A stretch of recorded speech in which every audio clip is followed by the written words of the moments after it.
महिलाओं पर यौन उत्पीड़न के मामले लगातार सामने आते हैं, लेकिन इसी बीच कुछ मामले ऐसे भी सामने आए हैं जब महिलाओं द्वारा पुरुषों पर लगाए गए आरोप झूठे पाए हैं। ऐसा ही पानीपत में कुछ देखने को मिला है। पानीपत में नारी तू नारायणी समिति की अध्यक्ष और समाज सेविका सविता आर्य द्वारा एक आरटीआई लगाई गई और उस आरटीआई के माध्यम से खुलासा हुआ कि महिलाओं द्वारा यौन पीड़न उत्पीड़न के जो आरोप पुरुषों पर लगाए गए उनमें से 50% मामले झूठे पाए गए और पुलिस को वो मुकदमे कैंसिल करने पड़े। फिलहाल समाज सेविका सविता आर्य मेरे साथ है, इनसे बात कर लेते हैं। मैडम नमस्कार। नमस्कार मैम, आपने आरटीआई लगाई थी, पहले तो ये बताएं कि आरटीआई क्या थी।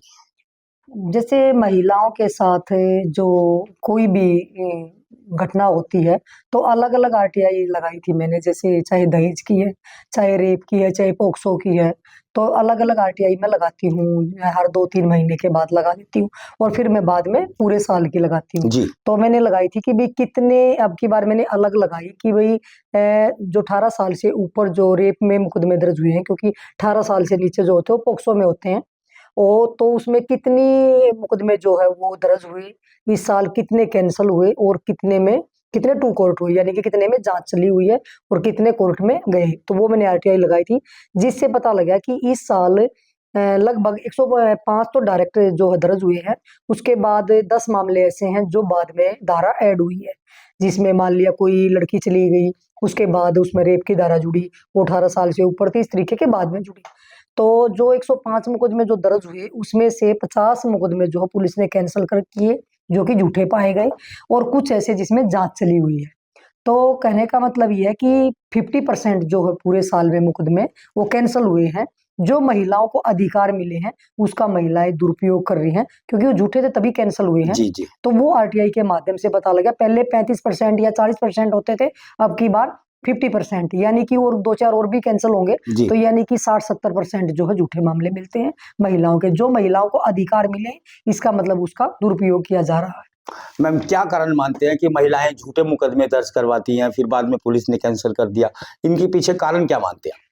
कुछ मुकदमे ऐसे होते हैं जिसमें महिलाएं गैंग बना के पुरुषों को ब्लैकमेल करती हैं, उस तरीके से करती हैं। कुछ ऐसे मामले हैं जिसमें किसी से लड़ाई झगड़ा है तो उसके बाद सीधा रेप का मुकदमा दर्ज करवा देती हैं। कुछ ऐसी हैं कि कोई किसी के साथ कुछ दिन दोस्ती होती है, उसके बाद जब उनकी बिगड़ जाती है तो बाद में वो उसके ऊपर रेप का मुकदमा दर्ज करवा देते हैं। तो पुलिस फिर ये कह के कैंसिल करती है कि भी रजामंदी से संबंध बने थे। तो कुछ ऐसे भी है, जैसे मान ले कोई किसी के लड़ाई झगड़ा या कोई किसी का द्वेष है, उसमें भी मुकदमे दर्ज करवाती। अलग अलग कारण मिलते हैं।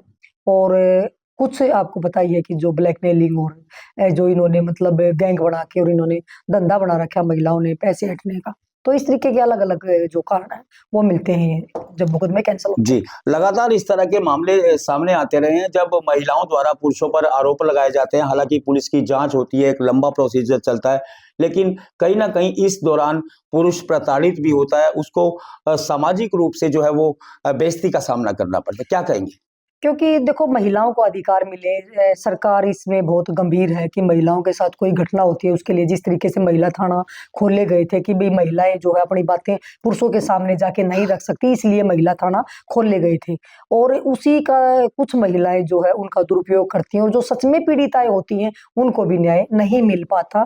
और इसी का मैं ये कहना चाह रही हूँ कि क्योंकि आरटीआई लगाने का भी मेरा मेन मकसद यही होता है कि मुझे पता तो लगे कि हमारे पानीपत में कितनी ऐसी घटनाएं हैं जो महिलाएं अपने अधिकारों का दुरुपयोग कर रही हैं, चाहे वो रेप से संबंधित है, चाहे वो दहेज के हैं।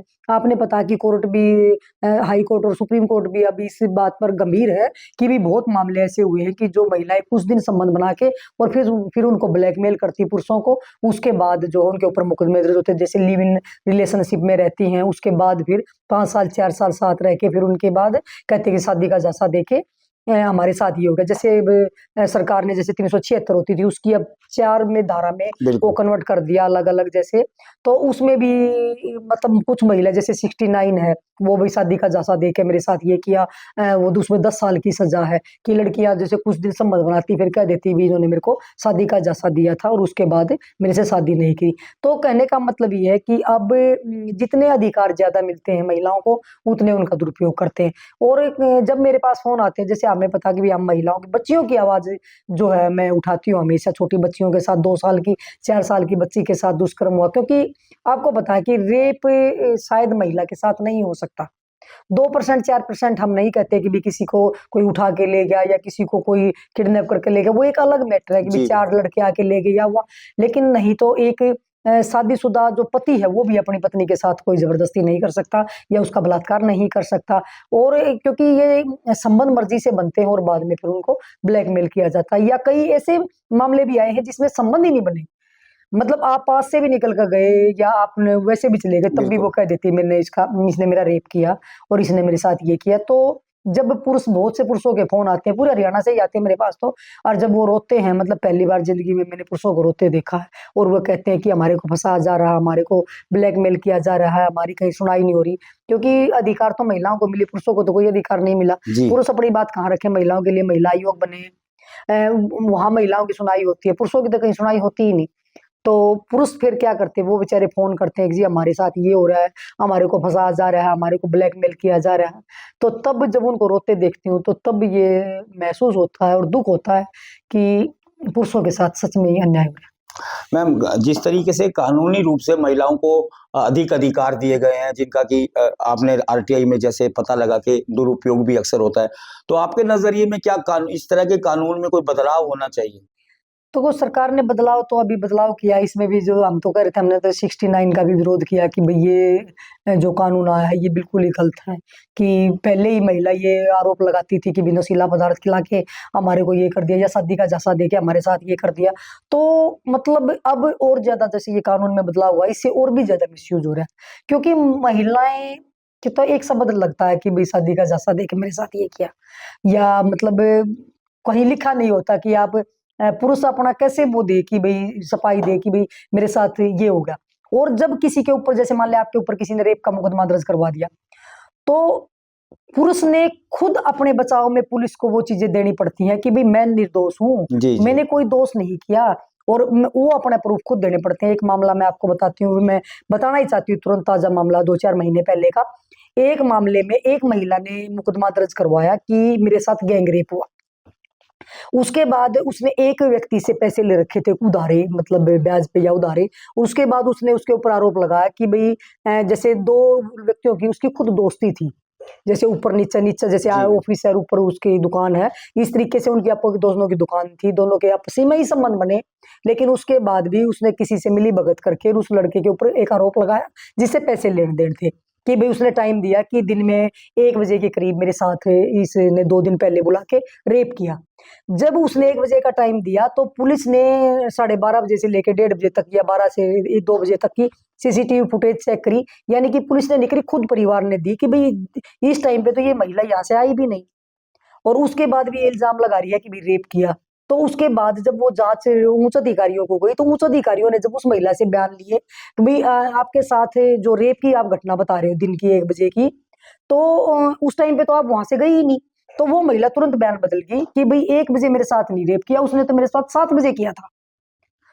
तो 7 बजे फिर पुलिस ने, अब ये मानो कि 3 महीने बाद एक सीसीटीवी फुटेज कहाँ से लेके आए। बिल्कुल लेकिन वो परिवार समझदार था, उसने पहले ही पूरे दिन की सीसीटीवी फुटेज उनके पास थी, उन्होंने वो 7 बजे फिर दे दी। फिर पूरे 6 बजे से लेकर 8 बजे तक की सीसीटीवी फुटेज दी। अगर वो सीसीटीवी फुटेज उनके पास नहीं होती तो वो लड़का जेल जाता ही जाता। लेकिन उनके पास सीसीटीवी फुटेज थी जिसमें ये साबित हुआ कि उस दिन वो महिला उसके बाहर कभी नहीं गई, तो जी उसके साथ रेप कैसे हो गया। तो इस तरीके से महिलाएं मिसयूज कर रही है कि जी एक महिला जाके बता रही है कि मेरा दिन में रेप हुआ इतने बजे, जो कि पूरी गली चलती है, हजारों ये भी व्यक्ति यहाँ से जाते हैं, गली में से जाते हैं, और वो कह रही है इस ऑफिस में मेरे साथ रेप हुआ। और उसके बाद जब बयान होते तो दोबारा फिर वो हीरोइन है क्या, वो हेमा मालिनी है क्या, वो क्या है, वो है क्या कि वो जी मतलब उसको ही देखेंगे सभी कि भी बिल्कुल उसके साथ ये चीजें, भाई उसको देखने आएगा कोई या उसको कोई लेके जाएगा। मतलब इस तरीके से उसने उसके साथ, मतलब ऐसे लोगों को फंसाया जा रहा है और ये बहुत गलत हो रहा है। कुछ ऐसे होते हैं कि भाई गैंग बना रखा है महिलाओं ने, पानीपत में भी पूरा गैंग महिलाओं का अलग अलग उसमें एरिया में गैंग है। और वो क्या करते हैं कि मिलके, पुरुष और महिलाएं दोनों मिलके ऐसे देखते हैं कि भी कोई पैसे वाला है उसके खिलाफ मुकदमा दर्ज करवा दिया, या कोई ऐसा है उसके खिलाफ मुकदमा, फिर उनको ब्लैकमेल करते हैं। जैसे पीछे आपने देखा था कि एक रिफाइनरी वालों को इसी तरीके से ब्लैकमेल किया गया, फिर हनी ट्रैप में पुलिस ने पकड़ा। तो ये पूरे हरियाणा में ये चीजें चली हुई है, खासकर गुड़गांव, फरीदाबाद और अपने पानीपत में। जी ये चीजें जो गैंग बना के और ये महिलाएं इस तरीके का ब्लैकमेलिंग का धंधा जो बढ़ा रखा है, एक महिला रेप का मुकदमा दर्ज करवाती है, वहां से समझौता कर लेती है, फिर दूसरे शहर में जाके या दूसरे थाने में जाके मुकदमा दर्ज करवाती है, बिल्कुल बिल्कुल। फिर वहां समझौता कर लेती है। एक एक महिला ऐसी ऐसी भी है जो 17-17 बार मुकदमे दर्ज करवा चुकी है। तो वो पुलिस ने देखना पड़ेगा, या कोई ऐसा सॉफ्टवेयर हो कि कोई भी महिला इस मुकदमा दर्ज करवाने जाए। मैं आपके चैनल के माध्यम से निवेदन करना चाहती हूँ, और बहुत बार मैंने लेटर भी लिखे हैं मैंने, कि एक महिला अगर कोई मुकदमा दर्ज करवाने जाती है तो उसका जो आधार कार्ड है वो सॉफ्टवेयर में डले, उससे ये पता लग जाए आज से पहले भी इस महिला ने कई मुकदमा दर्ज करवाया है। तभी ये चीज पता लग सकती है कि एक महिला आज यहाँ पानीपत में मुकदमा दर्ज कराया, एक महीने के बाद हो सकता है यूपी में जाके करा दे, या हो सकता है दिल्ली जाके करवा दे, हो सकता है बम्बई जाके करवा दे। ऐसे ही एक महिला थी कुछ समय पहले, उसने मध्य प्रदेश में ऐसे ही मुकदमा दर्ज करवा रखा था 3 लोगों पे, वहां समझौता करके पैसे ऐंठ के उनसे, और ऐसे ही वो भाग के हरियाणा में आई हुई थी, करनाल में। और उस महिला ने करनाल के एक लड़के के ऊपर ऐसे ही मुकदमा दर्ज करा, वहां उसके ऊपर 2,500 रुपए का इनाम भी था। करनाल के लड़के के ऊपर आके उसने आरोप लगाया कि भी इसने मेरे साथ शादी का झांसा देके मेरे साथ संबंध बनाया, ये जी करे। वो लड़का डरता बेचारा, जब उसके घर में पुलिस जाने लगी, ये करने लगी, तो पुलिस ने ये नहीं देखा कि भी पीछे इसने ये कांड कर रखे हैं। जब पुलिस पीछे लगी तो उस लड़के ने जमानत ले ली तुरता फुर्ती में। फिर ट्विटर के माध्यम से उसने मैं मिली, और जब मेरे से उसने बात करी, तब मैं खुद एसपी अपने शशांक जी थे, मैं करनाल उसकी माँ को, उस लड़के को वहां लेके गई। मैंने पूरे जितने भी सबूत वहां मध्य प्रदेश के थे उनके सामने रखे कि भाई इस लड़की ने पहले भी मुकदमा दर्ज करवा रखा है, और ये लड़की वहां से फरार है। 2,500 रुपए का पुलिस ने इसके ऊपर हनी ट्रैप में ये फरार है, और 2,500 का इसके ऊपर इनाम भी है। एसपी साहब ने वहां पे उस मुकदमे को कैंसिल किया, और उसके बाद जब मतलब हालांकि वो बेचारा कोर्ट से जमानत भी लिया था, बिल्कुल। लेकिन कुछ परिवार ऐसे भी है जो ऊपर अधिकारियों तक नहीं जा पाते, क्योंकि जब किसी के ऊपर मुकदमा दर्ज होता है तो पहली बात तो फरार हो जाता है 2-4 महीने के लिए बेचारा, वो जब तक वो जांच पूरी नहीं होती वो अपने घर में ही नहीं आता, वो भाग जाता है कि क्योंकि सबको लगता है कि कभी किसी दर्द में पुलिस गिरफ्तार ना कर ले। फिर उसके परिवार पे क्या बीतती है। फिर कुछ लोग ऐसे बेचारे, उनको यही नहीं पता कि हम अपनी बड़ी बात को लेके कहां तक जाएं, आईओ तक ही जा सकते हैं, आईओ उनकी सुनती ही नहीं। तो उसके बाद वो क्या करते हैं, ज्यादा करेंगे थाना प्रभारी के पास चले जाएंगे। लेकिन कुछ व्यक्ति ऐसे हैं जो उच्च अधिकारियों तक नहीं जा पाते, जिसकी वजह से उनको न्याय नहीं मिल पाता। जी जी मैं ये आपके चैनल के माध्यम से एक बात कहती हूँ कि जब अगर किसी के ऊपर कोई झूठा मुकदमा दर्ज होता है और वो अपनी बात पे अड़ कि भी हमने ये चीज की नहीं और हम तो सच्चे हैं, तो वो अपनी बात को लेके जो अपने जिले का एसपी है, आप उसके पास जाके अपने सारे सबूत दीजिए, या वहां भी अगर आपकी सुनाई ना हो तो आप चंडीगढ़ डीजीपी के पास जाके अपने सबूत दीजिए, अधिकारी आपकी सुनेंगे। जी और अधिकारी बड़े ध्यान से बातें भी सुनते हैं और विश्वास करते हैं, और सबूत के आधार पे आप अपनी बात को वहां रख सकते हो, ना कि आपने डरने की जरूरत। आप अगर सामने आके नहीं जा सकते जिसके ऊपर आरोप लगता है, मैं हमेशा कहती हूँ उसका परिवार जा सकता है, उसका परिवार जाके वो चीजें रख सकता है। क्योंकि कई को बेचारों को पता ही नहीं होता, मेरे पास भी फोन करते, वो कहते हैं कि जी हमने थाने के इतने चक्कर काट लिए, हमारी सुनाई नहीं हुई। मैं उनको एक ही बात कहती हूँ, आप अपने उसके माध्यम से कैसे भी जाके, किसी के भी माध्यम से आप उच्च अधिकारियों के पास जाओगे, क्योंकि उच्च अधिकारी आपकी बात सुनेंगे और उस पर अमल भी करेंगे। जी क्योंकि अपनी बात रखने का एक मात्रा है, और ये सबने पता है कि मैं तो हमेशा एक बात और भी कहती हूँ कि आपको कोई ब्लैकमेल करता है तो आप उस चीज को क्यों छुपाते हो, आप उनको रंगे हाथा पकड़ो। लेकिन कुछ व्यक्ति क्या करते हैं, फिर वो डर जाते हैं कि कभी हम किसी को रंगे हाथा पकड़वा दें, पुलिस जी हमारे खिलाफ हो जाए, जी फलाना जी हमारे खिलाफ। बिल्कुल मगर डरने की जरूरत, इसका मतलब भ्रष्टाचार तुम खुद फैला रहे हो। तो मैं हमेशा एक ही बात कहती हूँ भी आपको डरने की जरूरत नहीं है। आप हनी ट्रैप में, आपने पता, हमने हरियाणा में मैंने 40 से ज्यादा महिलाओं को अंदर करवा लिया।